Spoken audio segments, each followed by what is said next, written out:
அஸ்ஸலாமு அலைக்கும் வரஹ்மத்துல்லாஹி வபரகாத்துஹு. வலைக்கும் ஸலாம் வரஹ்மத்துல்லாஹி வபரகாத்துஹு. இன்னல் அல்ஹம்துலில்லாஹி ரப்பில் ஆலமீன் நஹ்மதுஹு நுஸல்லி அலா ரசூலில் கரீம் இலா யௌமிddin அம்மா பஅத். ஃபகத் क़ால அல்லாஹு தஆலா ஃபில் குர்ஆனில் கரீம் வல் ஃபுர்கானில் மஜீத். ஃபஅஊது பில்லாஹி மினஷ் ஷைத்தானிர் ரஜீம். பிஸ்மில்லாஹிர் ரஹ்மானிர் ரஹீம். எல்லா புகழும் இறைவனுக்கே. அல்லாஹ்வுடைய அன்பும் அருளும் என் பெருமான ரசூலை கரீம் ஸல்லல்லாஹு அலைஹி வஸல்லம் அவர்கள் மீதும் நம் அனைவரின் மீதும் என்றென்றும் நின்று நிலவட்டுமாக. அல்லாஹுடைய கிருபையினால் அவனது அளப்பரிய நாட்டத்தினால் ரமதான் பிறை 16வது தராவிக நிறைவு செஞ்சுட்டு அமர்ந்திருக்கிறோம். அல்லாஹும்ம லக்கல் ஹம்து வலக்க ஷுக்குர். அல்லாஹுக்கே புகழனைத்தும் நன்றிகள் அனைத்தும் உரித்தாகட்டும். அல்ஹம்துலில்லாஹ். இன்னைக்கு நம்ம எதை பத்தி பார்க்க போறோம் அப்படின்னு சொல்லும் பொழுது ஈமானிய அழுகை என்கின்ற ஒரு தலைப்புல நம்ம பார்க்க போறோம். சுப்ஹானல்லாஹ். ஈமானிய அழுகை என்கின்ற தலைப்புல நம்ம பார்க்க போறோம். இந்த ரமலானுடைய மாதத்தை 3 பத்துக்களாக அறிஞர்கள் பிரித்து கொடுக்கிறாங்க. அதுல 2வது பத்து தௌபாவுடைய நம்மளுடைய பாவ மன்னிப்பை அதிகப்படுத்தக்கூடிய, நம்மளுடைய பாவ மன்னிப்பை அல்லாஹு தஆலா கபூல் செய்யக்கூடிய 2வது பத்துல நம்ம இருக்கிறோம். இப்படி இந்த 2வது பத்துல அதிகமாக ஈமானிய அழுகை என்கின்ற ஒரு செயலை நம்ம இன்ஷா அல்லாஹ் கொண்டு வரணும். அழுகை பல விதங்கள் இருக்குது. எத்தனையோ துனியாவுக்காக அழுகிறோம், நிறைய சோதனைகளுக்காக அழுகிறோம், கவலைகளுக்காக அழுகிறோம், கஷ்டங்களுக்காக அழுகிறோம். ஆனால் ஈமானிய அழுகையைத்தான் அல்லாஹ் எதிர்பார்க்கிறான். அந்த ஈமானோடு, அந்த ஈமான் சம்பந்தப்பட்ட சில விஷயங்களை நினைத்து அழும் பொழுது அல்லாஹு தஆலா அந்த கண்ணீரை மீசான் தராசில் வைத்தால் எல்லா அமல்களை விடவும் அந்த கண்ணீர் மிக எடையுள்ளதாக இருக்கும். அது மட்டுமல்ல, அந்த ஒரு சொட்டு கண்ணீர் நரக நெருப்பை முழுமையாக அணைத்து விடக்கூடிய அளவுக்கு மிக பெரும் சக்தி வாய்ந்தது ஈமானிய அழுகையின் ஒரு சொட்டு கண்ணீர். அது மட்டுமல்ல, நபி ஸல்லல்லாஹு அலைஹி வஸல்லம் சொல்லியிருக்கிறாங்க, அப்படி ஒரு மனிதர் அழுதால் எப்படி கறந்த பால் மடுவுக்கு திரும்பாதோ அதே போல நரகத்திற்கு செல்வதற்கான வாய்ப்பே அல்லாஹ் என்ன செய்ய மாட்டான், கொடுக்க மாட்டான். சுப்ஹானல்லாஹ். இப்ப அந்த அளவிற்கு ஈமானிய அழுகையுடைய ஒவ்வொரு துளி கண்ணீரும் அல்லாஹ்விடத்துல வேல்யூவானதாக இருக்குது. முதல்ல ஈமானிய அழுகை அப்படின்னு சொல்லும் பொழுது பல பாகங்களாக பிரியுது. ஒன்று, ஈமானிய அழுகை முதல் வகை என்ன அப்படின்னு சொன்னா நமது பாவத்தை நினைத்து அழுகுவது. சுப்ஹானல்லாஹ்.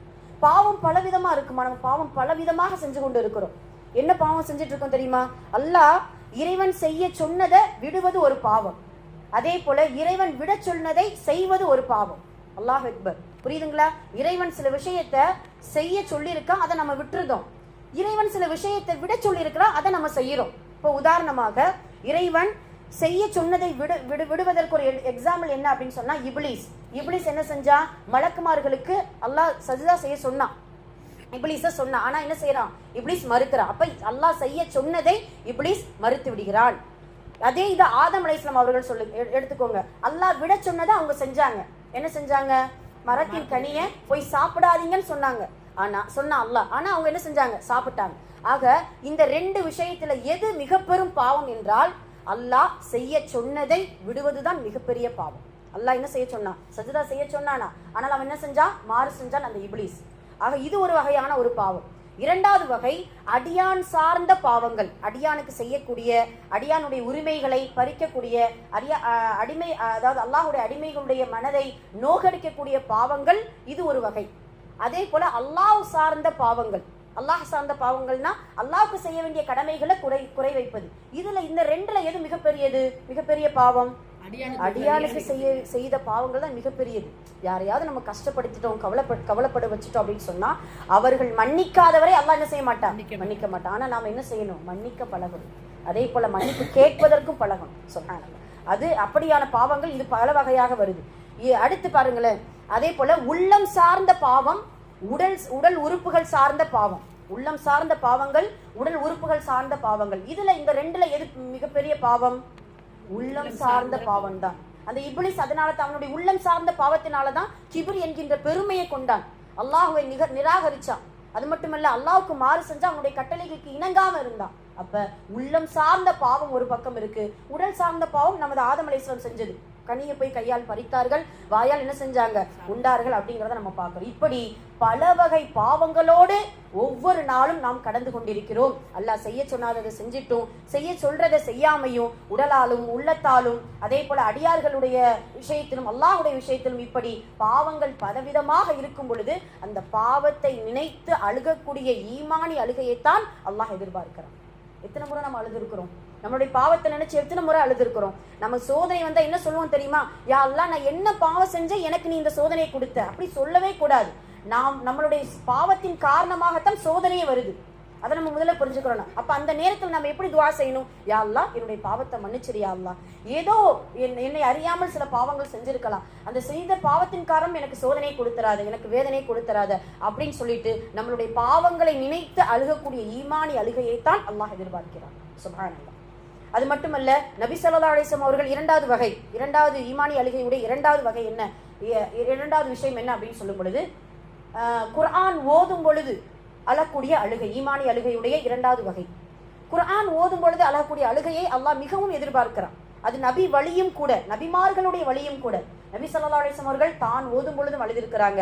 இப்னு மஸ்ஊத் என்கின்ற மிக பெரும் சஹாபாக்கள் ஓதி கேட்டு அழுதிருக்கிறாங்க. ஒரு முறை பாத்தீங்கன்னா சூரத் நிசாவுல 41வது வசனத்தை இப்னு மஸ்ஊத் ரலியல்லாஹு அன்ஹு அவர்கள் ஓதி காட்டுவாங்க. அதை ஓதி காட்டும் பொழுது நபி ஸல்லல்லாஹு அலைஹி வஸல்லம் அவர்களுடைய பொறுப்பு சம்பந்தமான வசனம் வரும். என்ன பொறுப்பு சம்பந்தமான வசனம்? அல்லாஹ்வுடைய தூதரே, மறுமையில எல்லா நபிமார்களையும் அவர்களுடைய கூட்டத்திற்கு எதிராக சாட்சியாக நாம நிக்க வைப்போம். உமக்கு எதிராக, உங்களுடைய கூட்டத்தில் எதிராக நீங்க என்ன செய்யணும்? சாட்சியா நிக்கணும். சுப்ஹானல்லாஹ். அதை நினைத்து அழுதார்கள் நபி ஸல்லல்லாஹு அலைஹி வஸல்லம் அவர்கள். நம்ம எத்தனை பொறுப்புகள் நம்ம சுமந்துட்டு இருக்கோம் தெரியுமா? பிள்ளைகளுக்கு நல்ல ஒரு தாயாக இருக்கணும், அதே போல நம்மளுடைய பெற்றோர்களுக்கு நல்ல ஒரு பிள்ளைகளாக இருக்கணும், அதே போல உறவுகளை அண்டி வாழக்கூடிய விருந்தாளிகளாக, உறவுகளை அனுசரிக்கக்கூடியவர்களாக இருக்கணும். இப்படி பல பொறுப்புகள் நம்மளுடைய கையில இருக்குது. ஆனால் அந்த பொறுப்புகளை எல்லாம் ஒரு நிமிஷம் நினைச்சு அழுதுருக்கிறோமா? குல்லுக்கும் ராயின் வ குல்லுக்கும் மஸ்ஊலன் அன் ரஅய்யதிஹி. ஒவ்வொருவரும் பொறுப்பாளர்கள். அந்த பொறுப்பை குறித்து மறுபடியும் என்ன செய்வான்? கண்டிப்பா கேள்வி கேட்பான். நம்மளாம் பாத்தீங்கன்னா அந்த நம்ம அல்லமா கிதாப்ல படிச்சிருக்கோம் இல்லையா? ஒவ்வொரு மனிதர்களுடைய உரிமை, அண்டை வீட்டுக்காரர்களுடைய உரிமைகள், கடமைகள், பொதுமக்களுடைய உரிமைகள், கடமைகள், முஸ்லிம்களுக்கு தனியா, பெற்றோர்களுக்கு தனியா, எத்தனை விதமான கடமைகளை, பொறுப்புகளை நம்ம சுமந்து கொண்டிருக்கிறோம். சுப்ஹானல்லாஹ். அப்ப அதை நினைத்து அழக்கூடிய ஒரு ஈமானி அழுகையை அல்லாஹு தஆலா எதிர்பார்க்கிறான். இது குர்ஆனை சம்பந்தப்பட்டது, குர்ஆன் சம்பந்தப்பட்ட அழுகை. அதே போலதான் அபூபக்கர் ரலியல்லாஹு அன்ஹு இலகிய மனம் கொண்டவர்.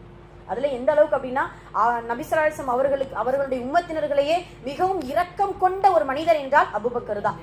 சுப்ஹானல்லாஹ். அவர் என்ன செய்வாரு? தொழுகையில் நின்னாலே அழுக ஆரம்பிச்சிடுவார். அதனாலதான் ஆயிஷா அம்மா சொன்னாங்களா இல்லையா, அல்லாஹ்வுடைய தூதரே, எனது தந்தை மிக இலகிய மனம் கொண்டவங்க, அதனால எனக்கு அந்த இமாமத் பதவியை வேறு யாருக்காவது கொடுங்களேன் அப்படின்ட்டு சொல்லக்கூடிய அளவுக்கு அபூபக்கர் அவர்கள் குர்ஆன் ஓதும் போது விசும்பி அழுதுருவாங்க. சுப்ஹானல்லாஹ். அது மட்டுமல்ல, நபி ஸல்லல்லாஹு அலைஹி வஸல்லம் அவர்களுடைய ஒவ்வொரு சஹாபாக்கள், உமரும் கூட அப்படிதான். சூரா யூசுப் எடுத்து என்ன செய்யறாரு? ஓதுறாரு அப்படின்னா அவருடைய அழுகை கடைசி சொஃப் வரைக்கும் கேட்குமா. இப்ப நாம குர்ஆன் ஓதும் பொழுது எப்படி நம்மளுடைய ஈமானி அழுகை இருக்கு? நம்ம குர்ஆன் ஓதும்போது என்னைக்காவது அழுது இருக்குமா? அதனுடைய தர்ஜுமா, அதனுடைய அர்த்தங்கள் தெரியல. அந்த சொர்க்கத்தை பத்தி அல்லாஹ் சொல்லும் பொழுது மகிழ்ச்சி அடைய மாட்டுக்கும், நரகத்தை பத்தி சொல்லும் பொழுது அதை அச்சத்தோடு அழுக மாட்டுக்கும். அல்லாஹ் குர்ஆன்ல என்ன சொல்றா தெரியுமா? அவர்களுக்கு முன்னால் வேதங்கள், குர்ஆனுடைய வார்த்தைகள் ஓதி காண்பிக்கப்பட்டால் வஜிலத் குலூபுஹும், அவர்களுடைய உள்ளங்கள் நடுநடுங்கி போயிருமா. அல்லாஹ் அக்பர். இப்ப ஆனா நாம என்ன நினைச்சிட்டு இருக்கோம் தெரியுமா? குர்ஆன் என்பதே அமலுக்காக இறக்கப்பட்ட ஒரு வேதம் தான் நினைச்சிட்டு இருக்கோம். அமலுக்காகனா வெறுமனமே ரமலான் வந்தா ஒரு குர்ஆனை முடிக்கணும், இல்ல தினமும் குர்ஆன் எடுத்து ஓதணும், ஒரு ஹர்ஃபுக்கு 10 நன்மைகள் அல்லாஹ் கொடுக்குறா அப்படின்னு சொல்லிட்டு அமலுக்காக அல்ல. இந்த குர்ஆனுடைய நோக்கமே வேற. நம்மளுடைய உள்ளத்தை மாற்றுவதற்கும் நம்மளுடைய வாழ்க்கையை சீர்படுத்துவதற்கும் தான் இந்த குர்ஆன்.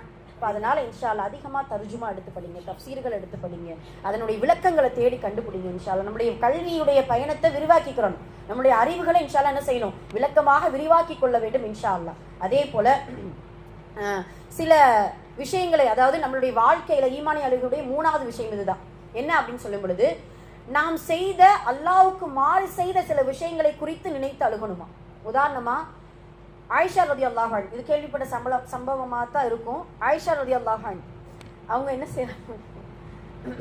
என்ன செய்றாங்க அப்படின்னு சொன்னா, அவங்களுடைய சகோதரியின் மகன் அஸ்மா ரலியல்லாஹு அன்ஹா அவர்களுடைய மகனார் ஜுபைர் ரலியல்லாஹு அன்ஹு, அப்துல்லா இப்னு ஜுபைர், அவங்க வந்து ஒரு முறை ஆயிஷா அம்மாவுக்கும் அப்துல்லா இப்னு ஜுபைருக்கு சண்டை வந்துடும். யார்? சின்னம்மாவுக்கும் அந்த மகனுக்கும் சண்டை வந்துடும். என்னன்னா, ஆயிஷா அம்மா எல்லாத்துக்கும் வாரி வாரி வழங்குறாங்களே, இருக்க சொத்தெல்லாம் கொடுத்துட்டு இருக்கிறாங்களே அப்படின்னு சொல்லிட்டு ஒரே சண்டை. அதனால ஆயிஷா அம்மா என்ன செய்வாங்க தெரியுமா? அல்லாஹ் மீது ஆணையாக நான் என்ன செய்ய மாட்டேன், இனிமே ஜுபைர் இடத்துல பேசவே மாட்டேன் அப்படின்னு சொல்லி சத்தியம் பண்ணிடுவாங்க ஆயிஷா அம்மா. இந்த ஜுபைருக்கு வந்து நாட்கள் ஆக ஆக ரொம்ப கவலையும் கஷ்டமா. ஏன்னா அவங்களுடைய அஸ்மாமா தன்னுடைய தாயின் மடியில வளர்ந்ததை விட தன்னுடைய ஆயிஷாமா சின்னம்மா மடியில வளர்ந்தது தான் ரொம்ப அதிகம். அதனால ரொம்ப பாசம். ஜுபைருக்கு ஆயிஷாமா மேல. அதனால 2 சஹாபாக்களை ரெக்கமெண்டேஷனுக்காக கூட்டு போறாங்க எங்க ஆயிஷாமாவுடைய வீட்டுக்கு. கூட்டு போகும்போது ஆயிஷாமா வெளியில இருந்து சவுண்ட் வருது, உள்ள வரலாமா அப்படின்னு கேட்கும் பொழுது ஜுபைர் வந்தது தெரியாது. வாங்க எல்லாரும் வாங்க உள்ள வாங்க அப்படின்னு சொல்லும்போது சுபைர் என்ன செய்யறாரு, உள்ள போறாரு. பார்த்த உடனே 2 பேரும் அழுகுறாங்க, கையை பிடிச்சு கொண்டு என்ன நீங்க மன்னிச்சிருங்க சிறிய தாயே அப்படின்னு சொல்லி மன்னிப்பு கேட்கறாங்க. இவங்களும் மன்னிச்சிடறாங்க. ஆனால் அந்த செய்த சத்தியம் ஞாபகம் வருது யாருக்கு, ஆயிஷா அம்மாவுக்கு. அதனால ஞாபகம் வரும் பொழுதெல்லாம் கஃபாரா கொடுப்பாங்க, ஞாபகம் வரும்போதெல்லாம் அடிமை உரிமை விடுவாங்க. அப்படி இருந்தும் அவங்களுடைய வாழ்நாள் முழுக்க இறைவனுக்கு நம்ம மாறு செஞ்சுட்டோமே, அந்த சத்தியத்தை நம்ம முறிச்சிட்டோமே நினைச்சு அழுவாங்களாம். சுப்ஹானல்லாஹ். நம்மளாம் 1000 முறை வல்லாஹி போடுறோம், 1000 முறை இறைவனிடத்துல ஏதாவது ஒண்ணு என்ன செய்ய சொல்லிட்டு அதுக்கு நம்ம மாறு செஞ்சு கொண்டு இருக்கிறோம். இந்த மாதிரியான ஈமானிய அழுகையைத்தான் அல்லாஹ் தஆலா எதிர்பார்க்கிறான். ஆக இந்த 3 இன்னும் நிறைய அழுகைகள் இருக்குது. அதனால இருந்தாலும் இந்த 2வது பத்தில் அதிகமாக தௌபா செய்யக்கூடிய, நம்மளுடைய பாவங்களை நினைத்து அழக்கூடிய உள்ளங்களாக நம்ம அல்லாஹ் தஆலா நம்ம எல்லோரையும் ஆக்கி அருள் புரிவானாக. துனியாவை நினைத்தோ, போனதை நினைத்தோ, கடந்ததை நினைத்தோ, நம்மை விட்டு சென்றதை நினைத்தோ, மற்றவர்களை நினைத்து எதையும் கவலைப்படாமல் இறைவனுக்காக ஈமானிய அழுகையை மட்டும் நாம் இன்ஷா அல்லாஹ் அல்லாஹ்விடத்தில் நாம் ஒப்படைக்கும் பொழுது அல்லாஹ் நம்ம எல்லா துயரங்களையும் சோதனைகளையும் கஷ்டங்களையும் நீக்கி நிம்மதியான வாழ்வை நம்ம எல்லோருக்கும் அல்லாஹ் நசீபாக்குவானாக. ஆமீன். அகுலு கௌலி ஹாதா அஸ்தக்ஃபிருல்லாஹ் லனா வ லக்கும் வ ஆகிரு தஅவானா அல்ஹம்துலில்லாஹி ரப்பில் ஆலமீன். அஸ்ஸலாமு அலைக்கும் வ ரஹ்மத்துல்லாஹி வ பரகாத்துஹு. சுப்ஹானல்லாஹி வ பிஹம்திஹி சுப்ஹானக்கல்லாஹும்ம வ பிஹம்திக அஷ்ஹது அன் லா இலாஹ இல்லா அன்த அஸ்தக்ஃபிருக வ அத்தூபு இலைக். சுப்ஹான ரப்பிக ரப்பில் இஸ்ஸத்தி அம்மா யசிஃபூன் வ ஸலாமுன் அலல் முர்ஸலீன் வல்ஹம்துலில்லாஹி ரப்பில் ஆலமீன். ஸல்லல்லாஹு அலா முஹம்மத் ஸல்லல்லாஹு அலைஹி வஸல்லம். ஸல்லல்லாஹு அலா முஹம்மத் ஸல்லல்லாஹு அலைஹி வஸல்லம். ஸல்லல்லாஹு அலா முஹம்மத் யா ரப்பி ஸல்லி அலைஹி வஸல்லிம். அஸ்ஸலாமு அலைக்கும்.